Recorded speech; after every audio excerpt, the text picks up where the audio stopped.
down to John Hindhaugh. Thank you, Ben. And we are heading into the evening now. What is it, 5:45 Central European summertime? And we're coming to the end of the Creventic season. A season that's seen many changes, including a brand new tyre partner, Michelin, of course. And here from Michelin Motorsport is Charles Marmer. Charles, I've spoken to you before. Sum up for me this first season of competition with Creventic and the challenges that it has posed to you and your team. Yeah, for sure. So we started in Dubai. We had a race in Dubai and Abu Dhabi with our first generation of the new Cup range from Michelin. And then starting in Mugello, we had the new range, the H2, that we've had since Mugello, that we ran in Spa, Misano, Paul Ricard, and now here in Barcelona as well. And it's been going great. There was a little adaptation needed between the two ranges, but the H2 has been performing really well. So for the GT3 Cup cars and the GT4, so we're super excited. Now, of course, the 24-hour series is a big series with a lot of cars and a lot of running time. So the challenge is, of course, bringing enough tires for everybody and enough for the late entries as well, because you know sometimes teams entry are like within the last few days of the possibilities. So I would say the biggest challenge was bringing the right amount of tires to every race, but we've never had any issues with too little tires here in Europe for sure. So we love stats here, and so do our viewers and listeners. So for the Michelin 24 hours here at Circuit de Catalunya, Barcelona, I was going to say approximately how many tyres. I'm not going to say approximately, because I know you will know down to the last tyre how many you have brought here. So yeah, we brought 6 full trucks of tires, which comes around between the 3,000 and 4,000 mark, which include slicks as well as wet tires. Now, of course, I mean, it looks like it's not going to rain this week. Don't say that. It's true. It's true. I don't want to jinx it. But yeah, we always have to bring wet tires, regardless of whether it is the south of Spain or if it's Spa. You always have to be prepared for the unexpected. Now, in terms of circuits, you talked about this being a big series, so a massive variety of cars, including some front-wheel drive cars as well, a massive variety of driver ability, but also the circuits. And here at Barcelona is notoriously difficult for any tyre manufacturer. So what are you finding out here as we have gone through the first tranche of the race? Yeah, so what's important for us is we listen to the drivers. With the Cup H2, it's I would say it's the first major event with multiple types of cars driving this tire, multiple types of drivers as well. You know, anywhere from Pro-Am. And what we're finding is that, I mean, this track is rough on any tire, really.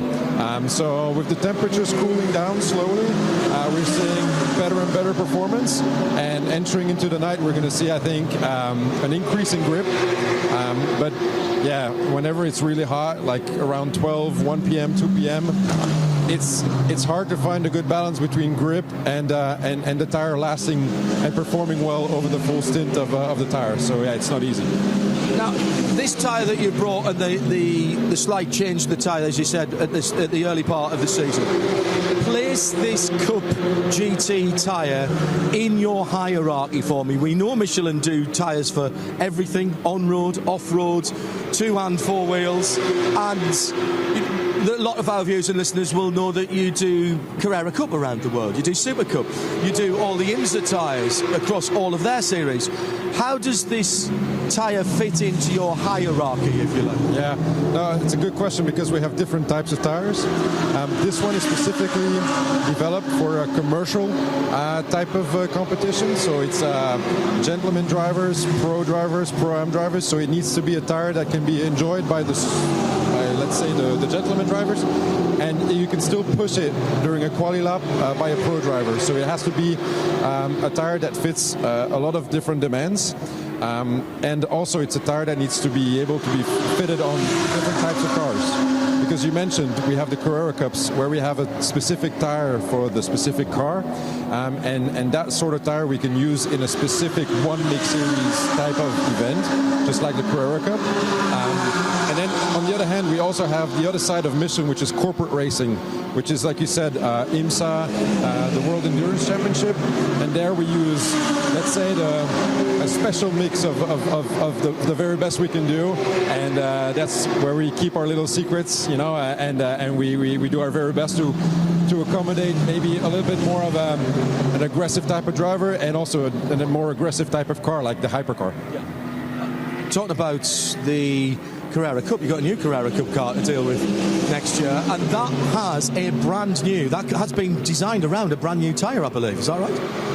Yeah, let's say we developed a brand new tyre around the brand new car. No, I'm sure it was the other way around. I'm sure Porsche Motorsport, he said, no, okay, fine. No.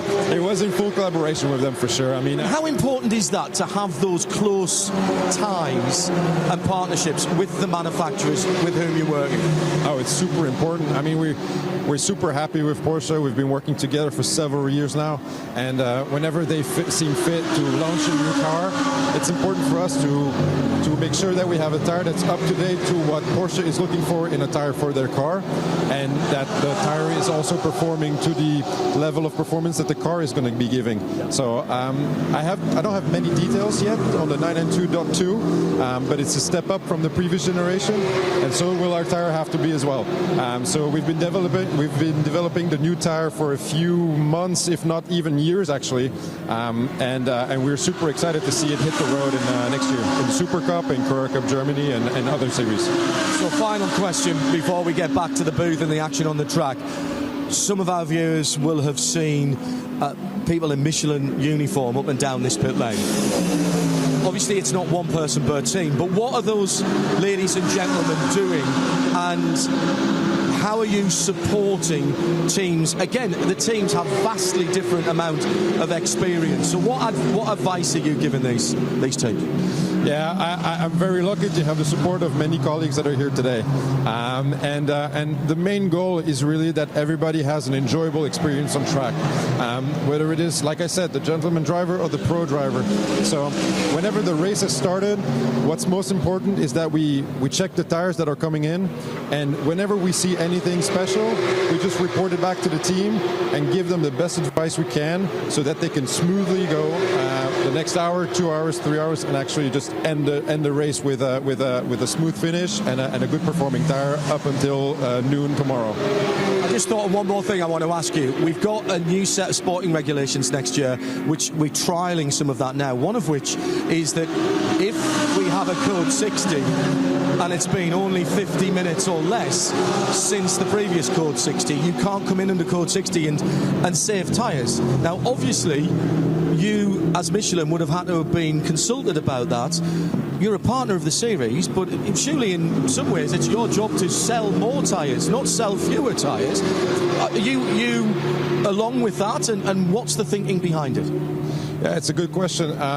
So the main reason why this new regulation has come to exist is because we've seen that in some instances the code 60 was like an automatic tire change, and you know, our tires, they are developed to go not just 20 minutes or 30 minutes. We're really trying to get a tire that will last at least one stint, if not two stints, and so we're really trying to make sure that everybody gets to really use the tire for a long time and get to experience the long-lasting performance of our tires. So of course, will it affect sales? Surely it will. It's hard to calculate how big the effect is, but in the end of the day, you know, it's most important that people actually just get the performance out of the tire from the very first to the very last lap, and not just play on whatever can happen on the track, you know.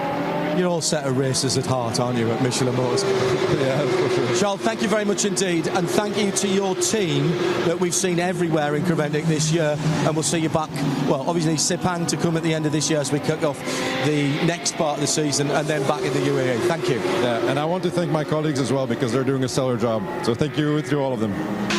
Charles from Michelin Motorsport. There you go, guys. There's the tyre chat and the tyres and the enthusiasm and the genuine motorsport understanding that we get from the partnership with Michelin and Creventic.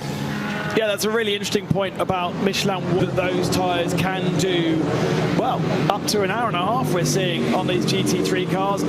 Yes, they have a peak that disappears after a couple of laps, but then they are able to be pushed and pushed and pushed. They don't want the advert of tyres being used for a couple of laps and then being binned, because that initial bite of 3 or 4 laps is so much stronger, and therefore just brought them on. You lose sales for sure, but it's a better marketing campaign, it's a better message to everybody out there on circuit. Carla? Or was that John? Or was that nobody? Possibly nobody. It is Carla. Are you a fan of fireworks?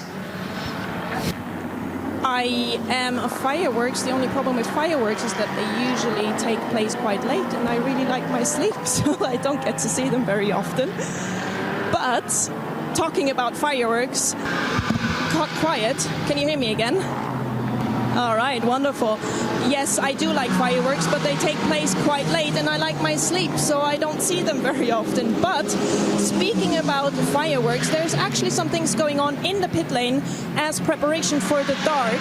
The marshals are putting down little helps for the drivers in the pit lane so that they don't miss the actual pit exit. This is going to sound very weird because of course they have to just drive straight on out, but nonetheless there's things going on here. There are measurements, there are timing boxes that are standing here, so they really need to be careful when they drive out of here, and they do tend to get nervous. They want to get fast, they want to go out, so these lights help in the dark that they don't miss that exit. And look, there's a sign on now as well where it says light on.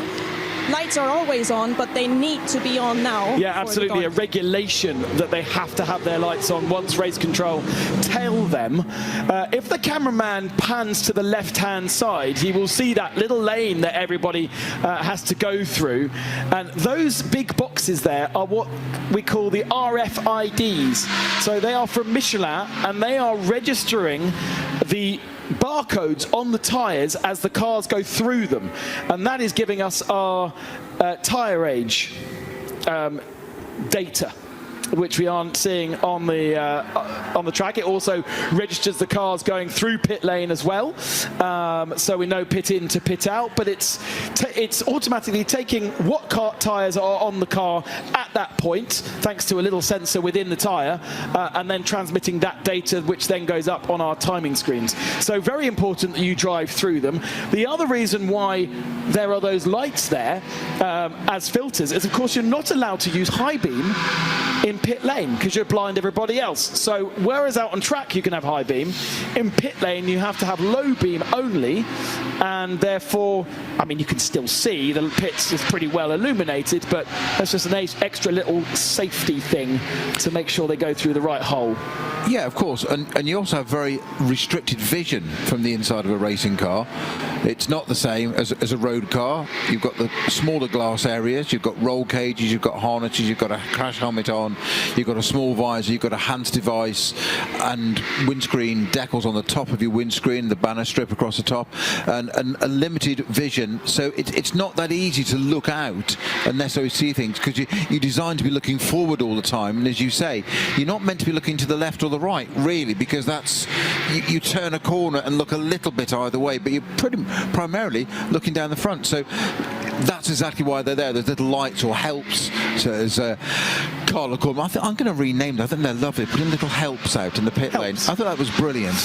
I know Carla's down that end, unless she's sprinted very fast up the other end. The vortexes have been metronomically and without fault circulating, and the 974 is the car that leads. Now that is a new number to Vortex. They don't usually run that number, so question number one is, why are they running that number? Question number two, and more importantly, because one has actually just come in to fueling, are they really on 110-year-old, 110 lap-old tyres? 110-year-old tyres. According to the stupendous. Stop. According to the RFID that we've just shown you, the tyre age of Vortex 974 is 110 laps. And the reason why I think this is possibly correct is because No, we'll it's in the pits then. because the 701 has 94 laps on its tyres. Now, if there was one number, I'd think I'm totally with you. I'm totally with it. Yeah. But we've got 2 Vortex trying to run about 100 laps on their tyres. So there's a mission for Carla, but she can't do it yet because she's somewhere else. There is the Vortex, and the tyres are coming off, thankfully. Definitely need to find out whether they actually have done 110 laps or not. So we've covered off some good subjects in the last 5 minutes. Super yacht captains to omelettes. And we still have to find out if Vortex are running 100 laps on their Michelin tyres. And I'm pretty sure that is exactly where Carla is off to next before she hands over to John Hindhoff for the last of our commentary stints into the evening here. Now, see, Kerry Carb, our producer in London, says agree snowy with my tea, dinner and supper. It literally is. Different parts of England have different ways of thinking about it. You could draw lines across England and have different ways of describing. Sorry, I'm really sorry to those of you that aren't British and think, what the hell are they talking about? But it is a highly important subject. Thankfully, we might get one of the answers, which is far more interesting to the fan zone, fanship, than what we're talking about right now. Let's go back down to Carla.